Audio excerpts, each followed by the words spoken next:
여호수아서 3장 1절에서 8절입니다.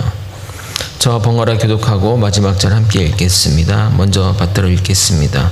또 여호수아가 아침에 일찍이 일어나서 그와 모든 이스라엘 자손들과 더불어 시딤에서 떠나 요단에 이르러 건너가기 전에 거기서 유숙하느라. 백성에게 명령하여 이르되 너희는 레위 사람 제사장들이 너희 하나님 여호와의 언약궤 매는 것을 보거든 너희가 있는 곳을 떠나 그 뒤를 따르라.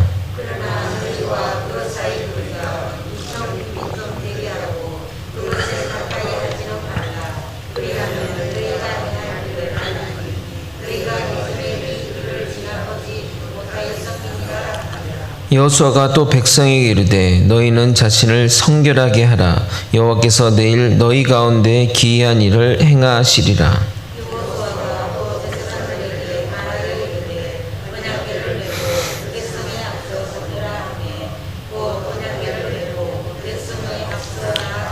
여호와께서 여호수아에게 이르시되 내가 오늘부터 시작하여 너를 온 이스라엘 목전에서 크게 하여 내가 모세와 함께 있었던 것 같이 너와 함께 있는 것을 그들이 알게 하리라. 너는 언약궤를 맨 제사장들에게 명령하여 이르기를 너희가 요단 물가에 이르거든 요단에 들어서라 하라. 아멘. 할렐루야. 3일 동안 잘 계셨습니까?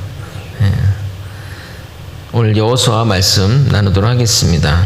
기생 라합은 성경에서 믿음과 행함의 대표 인물이 되었습니다. 그녀의 믿음과 행함 때문에 본인뿐만 아니라 그녀에게 속한 모든 사람들이 구원을 받은 것입니다.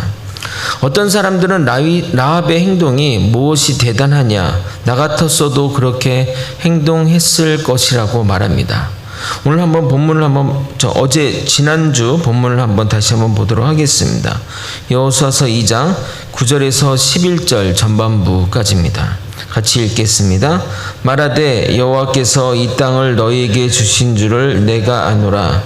우리가 너희를 심히 두려워하고 이 땅 주민들이 다 너희 앞에서 간담이 농나니 이는 너희가 애굽에서 나올 때 여호와께서 너희 앞에서 홍해 물을 마르게 하신 일과 너희가 요단 저쪽에 있는 아모리 사람의 두 왕 시온과 옥에게 행한 일 곧 그들을 전멸시킨 일을 우리가 들었음이라. 우리가 듣자 곧 마음이 녹았고 너희로 말미암아 사람이 정신을 잃었나니. 아멘.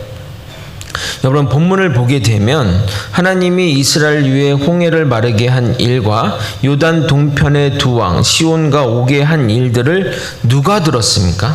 그 이야기들을 누가 들었죠? 우리가 들었습니다. 라합만 들은 것이 아닙니다. 우리가 듣고 공포에 휩싸이고 어떻게 할까 난리가 나고 미치고 환장했지만 라합만 믿음으로 발전시킨 겁니다. 그리고 라합이 믿음대로 행한 것입니다. 그것이 라합의 믿음이요 행함인 겁니다. 우리가 길거리에 나가서 예수 안 믿으면 지옥 갑니다. 동네방네 떠들고 또 주변 사람들에게 친지들에게 정말 하나님 살아계시다, 정신 차려야 된다 라고 여러분 말했습니까? 안 했습니까? 말 안 했습니까? 말하셨죠? 노아가 동네 사람들에게 하나님의 심판이 있으니 홍수가 나니까 정신을 차리라고 말했을까요? 안 했을까요? 나 혼자만 살아야지 하면 입 꼭 다물고 100년 동안 배만 지었을까요? 다 이야기하고 다 들었어도 시집가고 장가가고 먹고 마시고 한 것입니다. 근데 여리고 성 안에 있던 사람 중에 그 이야기를 듣고 라합만 믿었을까요? 라합같이 하나님이 유일하신 하나님을 믿은 사람이 있었을 것입니다. 없지는 않았을 것입니다. 그런데 망한다는 것을 믿었다면 뭐래도 해야 하는 것 아니겠습니까? 도망을 가든 협조를 하든. 근데 아무것도 안 했으니 아무것도 안 되는 겁니다. 믿음은 이렇게 필히 행함으로 나타나야 됩니다. 제가 매일 주일마다 또 새벽마다 수요예배마다 단에서 말씀을 선포하고 있습니다. 그렇게 살면 지옥 갑니다, 여러분.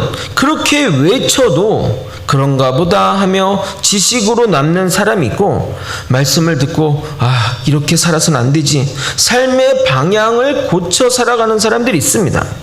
결국 누가 구원을 받겠습니까?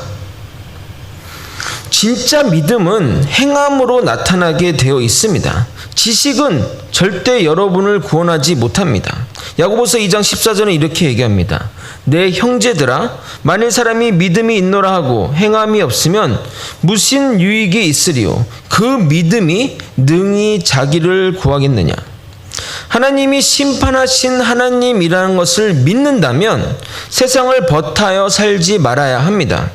하나님이 사랑의 하나님이심을 알고 그 사랑의 실천을 기뻐하신다면 우리는 우리 주변의 이웃을 향해 사랑의 실천을 베풀어야 됩니다. 이런 행함은 어떤 결과를 맺는지 아십니까? 열매를 맺게 됩니다. 그 열매로 하나님은 우리를 심판하십니다.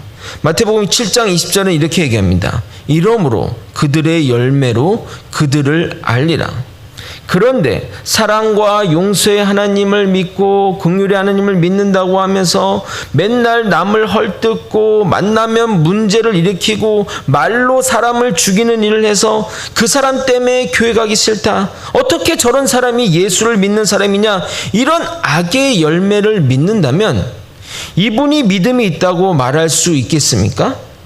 여러분, 선한 것도 열매를 맺지만 악한 것도 열매를 맺음을 잊어서는 안 됩니다.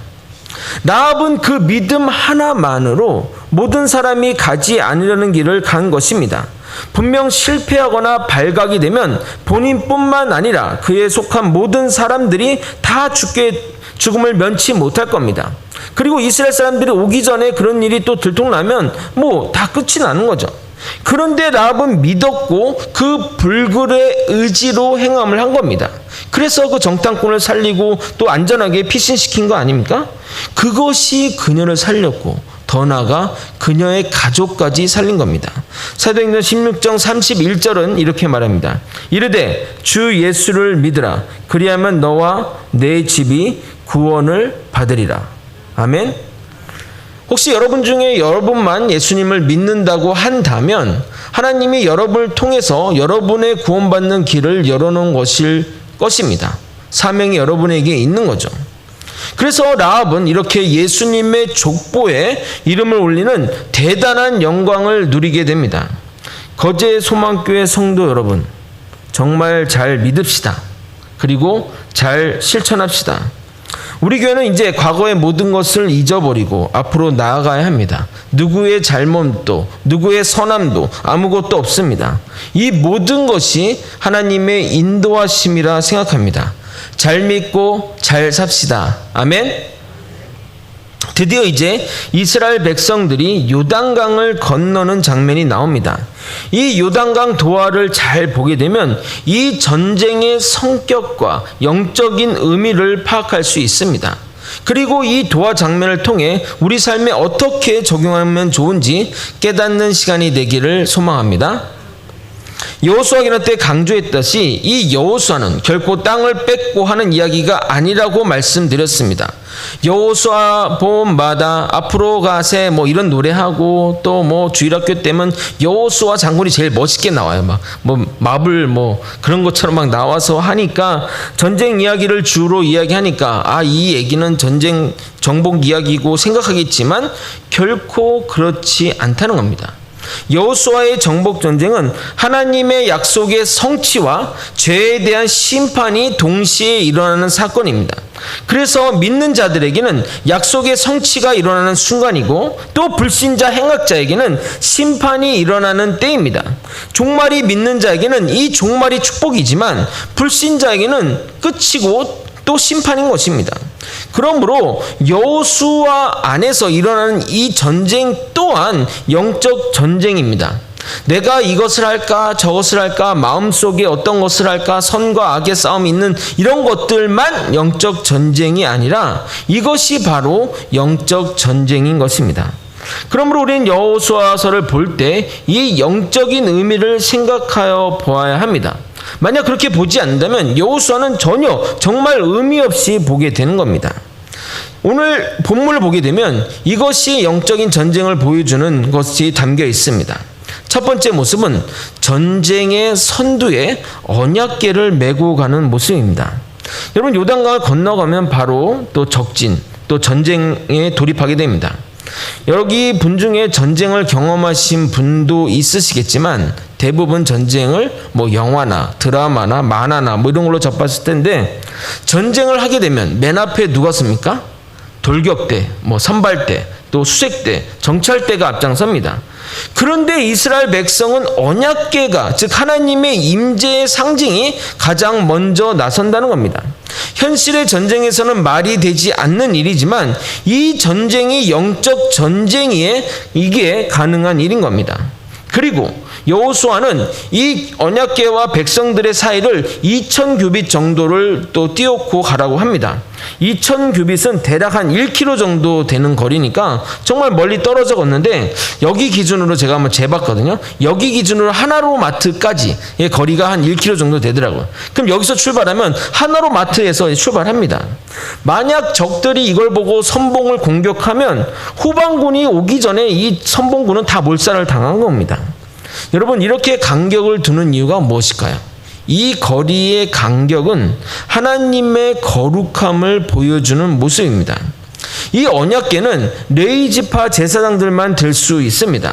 다른 이들이 만지면 화가 미칩니다. 왜냐하면 이것이 이 자체가 하나님의 임재의 상징이고 거룩의 표상이기 때문입니다. 그렇기 때문에 가까이 가는 것도 조심스러운 겁니다.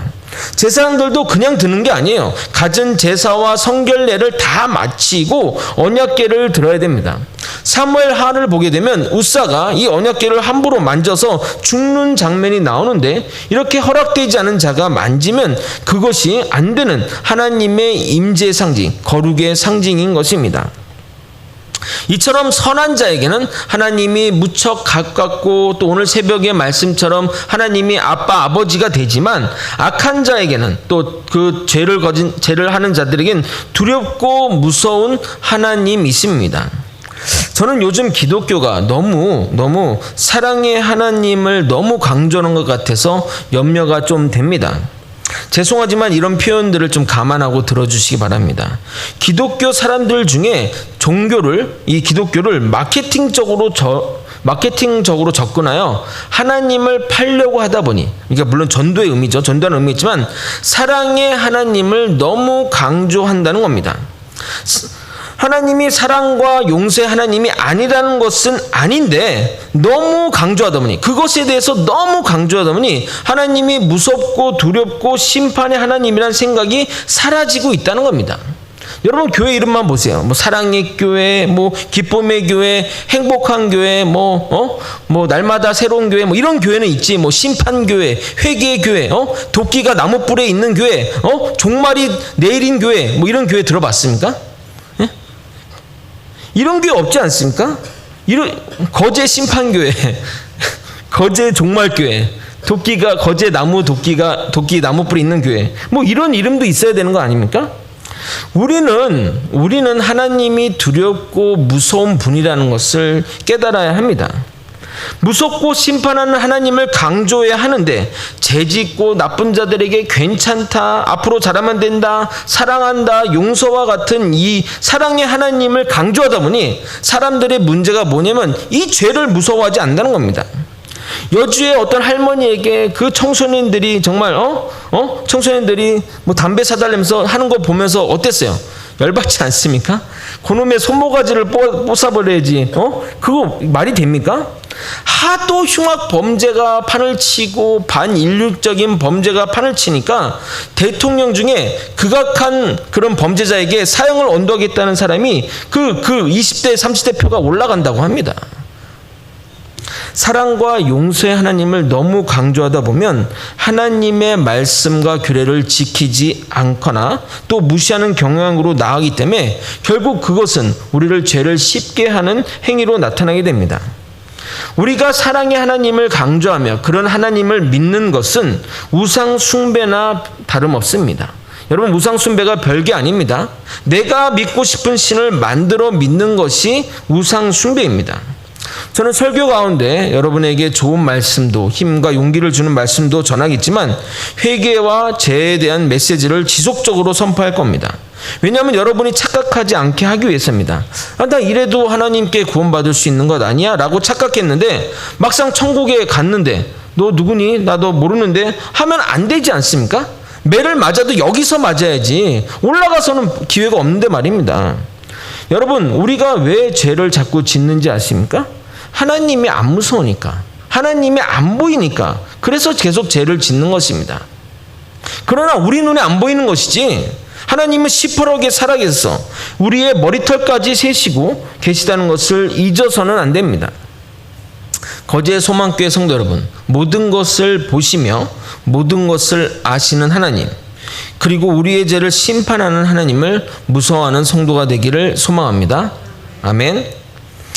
여호수아 전쟁이 영적 전쟁임을 보여주는 또 하나의 모습이 있습니다. 5절을 한번 읽어보도록 하겠습니다. 함께 읽겠습니다. 시작.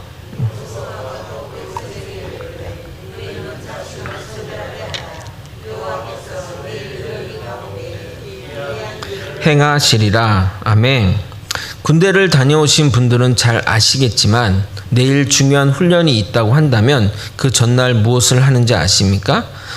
무기를 정비하고 군장을 챙기고 보급품 챙기고 교구제 챙기면서 전술들을 숙지합니다. 그러니까 전쟁터를 나아가는 자들에게는 무기 손질, 장비 점검, 식량 확보 이런 것들의 지시가 나가는 게 당연합니다. 그런데 여호수아는 전쟁을 앞둔 이 백성들에게 성결하라고 명령합니다. 이 성결하라고 번역된 히브리어 카다시는 하나님의 성품인 거룩함을 나타내는 단어입니다. 그러니까 이 거룩함은 우리가 노력한다고 해서 또 뭐 나쁜 생각 버리고 음란한 생각 버리고 거룩한 생각을 해서 거룩해지는 것이 아닙니다. 하나님의 거룩한 성품이 내 안에 들어와 세상과 구별해질 때 그 상태가 거룩한 상태가 되는 겁니다.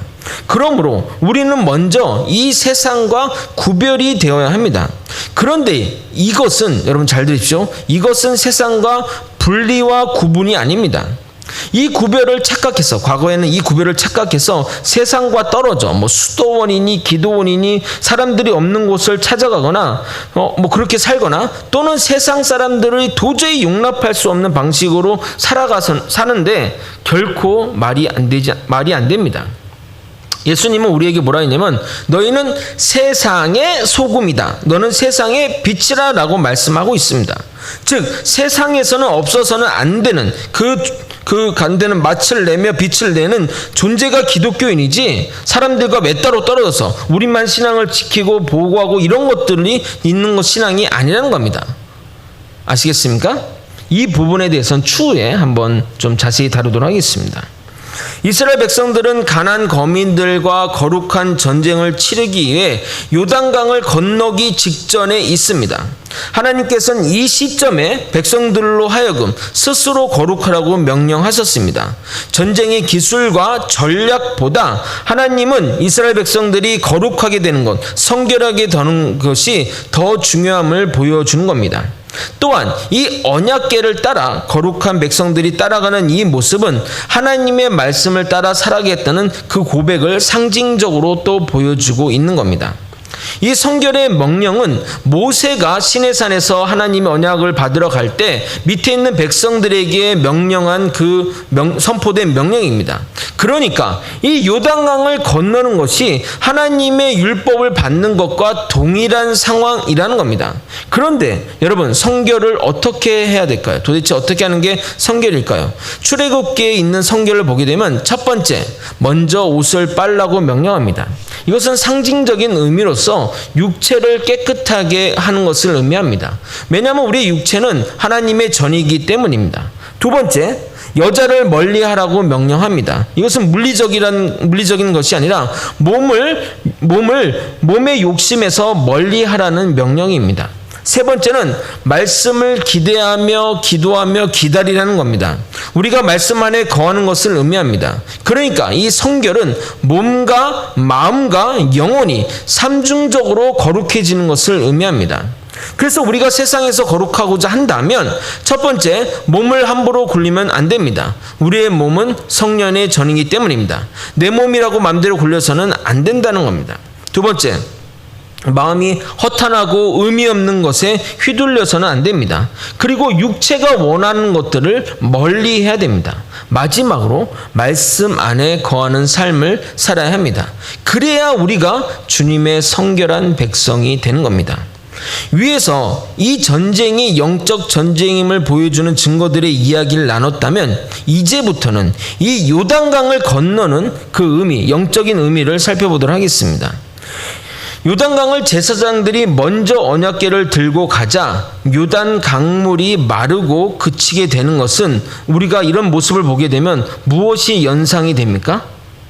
출애굽의 홍해 사건이 연결이 되실 겁니다. 요단강을 건너는 수백 가지의 방법이 있지만 하필 강을 마르게 하는 기적을 보이시는 이유가 무엇이라고 생각하십니까? 강 건널 때 다리를 놔줄 수도 있고 다른 방식으로 할 수도 있는데 하필 강을 마르게 한 이유가 무엇일까요? 하나님이 그 방법을 너무 좋아하기 때문에 그렇게 하신 걸까요? 아닙니다. 하나님은 내가 모세와 함께 한 것 같이 여호수아께도 함께함을 백성들에게 보여주기 위한 것입니다. 이 뭘 보면 모세에게 했던 거네? 모세에게 하나님 하신 것처럼 이 여호수아에게도 하나님이 함께 하시는구나 라고 함으로써 그 여호수아의 지도력을 힘을 실어주고자 하는 겁니다. 우리 한번 여호수아 3장 7절을 한번 읽어보겠습니다. 함께 읽겠습니다. 시작. 여호와께서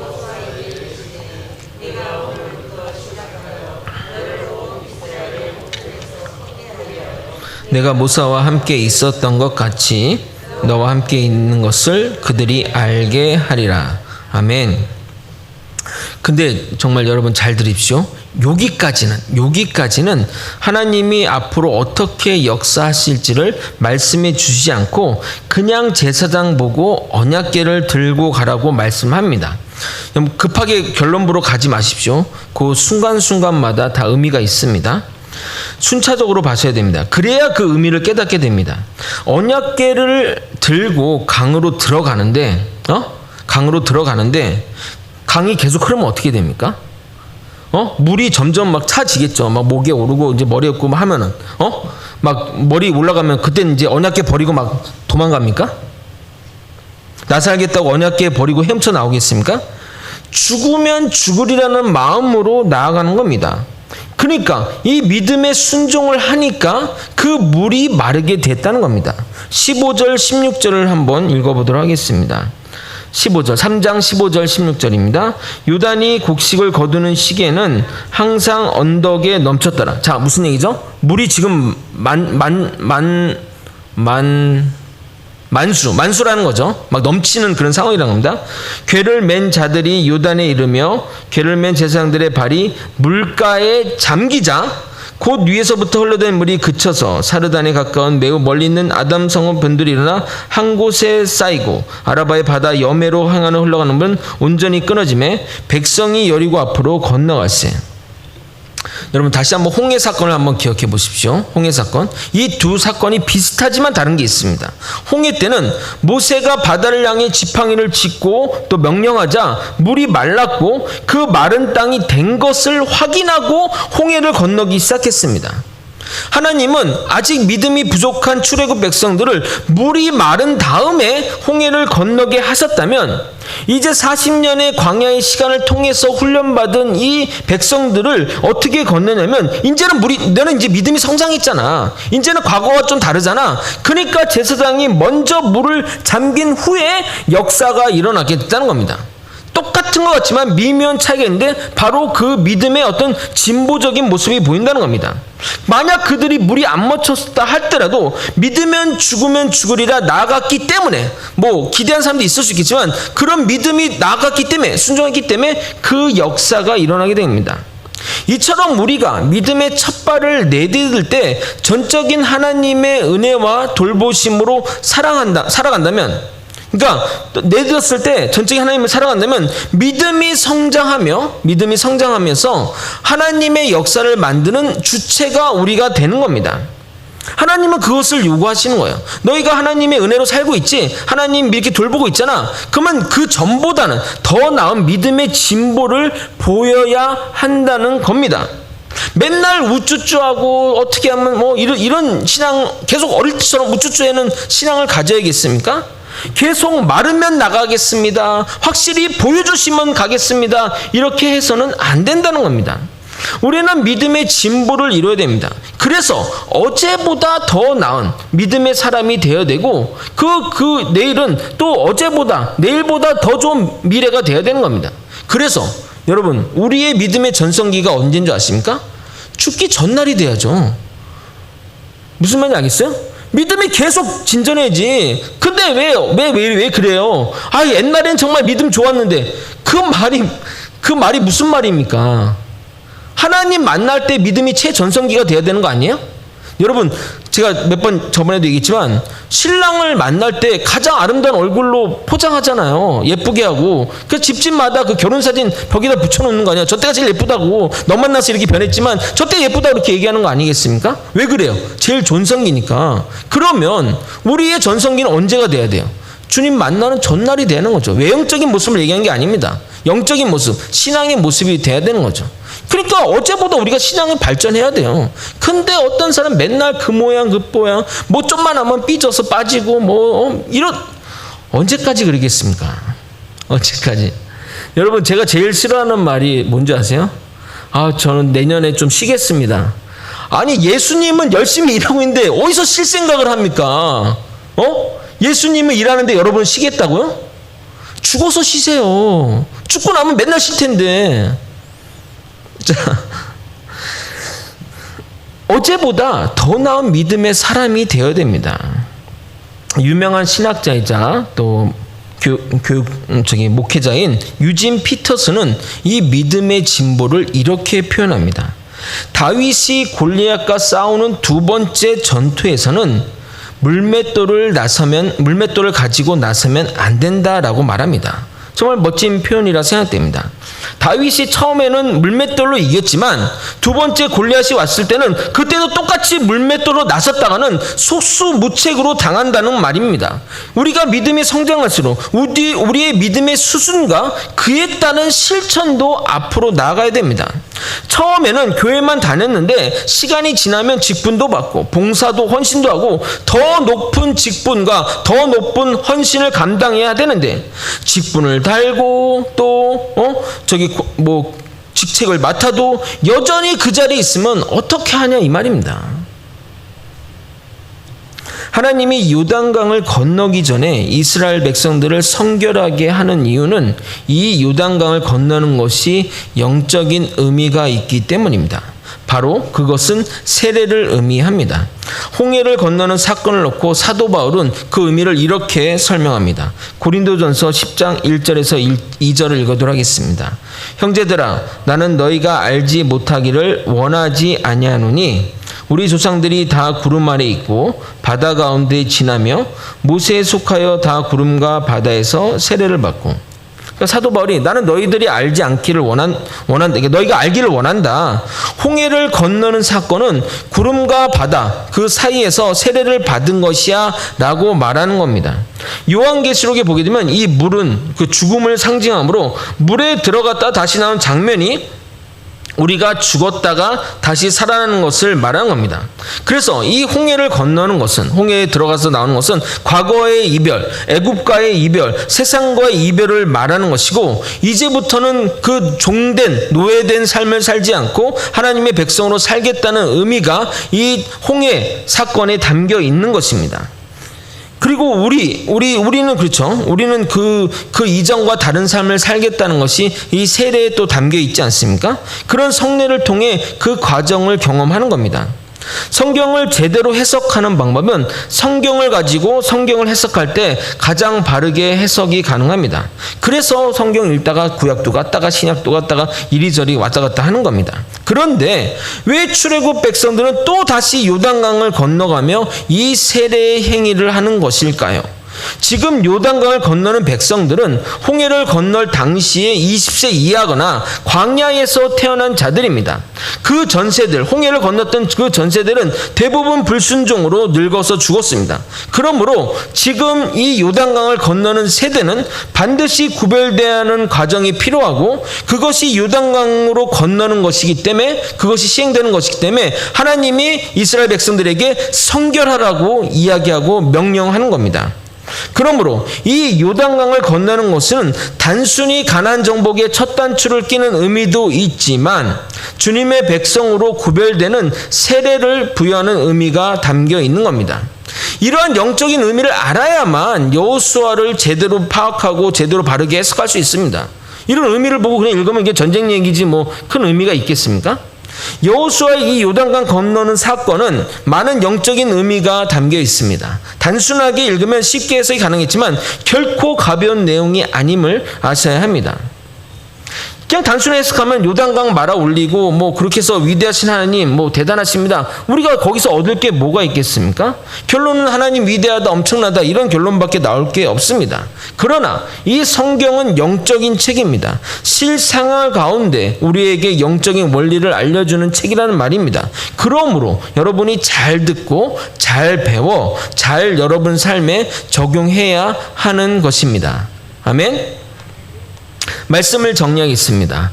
이 여호수아의 전쟁은 영적인 전쟁입니다. 그래서 영적인 전쟁에 맞게 이스라엘 백성을 하나님이 준비시키고 있는 겁니다. 우리가 사는 이 세상은 물질적인 세상이지만, 눈에 보이기는 물질적인 세상이지만 영적인 세력들이 지배하는 세상입니다. 이 세상에서 매몰되지 않고 이 세상에서 주님의 자녀로 살아가기 위해서는 우리는 성결해야 하며 구별된 삶을 살아야 합니다. 구별된 삶이란 구분이나 분리된 삶이 아니라 말씀 따라 말씀을 순종하며 사는 삶인 겁니다.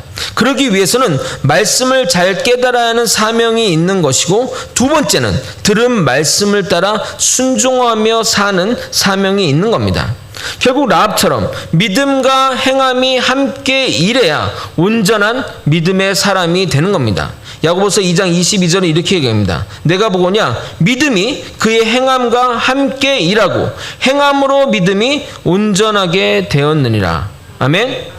세상의 기준에 휩싸이지 않고 하나님의 말씀이 기준이 되어 세상의 유혹과 시험을 이기고 주님이 이끄시는 전쟁, 주님이 승리하게 하실 줄 믿고 순종하며 첫 발을 내딛는 저와 여러분이 되시길 예수님의 이름으로 소망합니다. 아멘. 우리 함께 찬양하고 함께 또 들은 말씀을 놓고 기도했으면 좋겠습니다. 세상의 유혹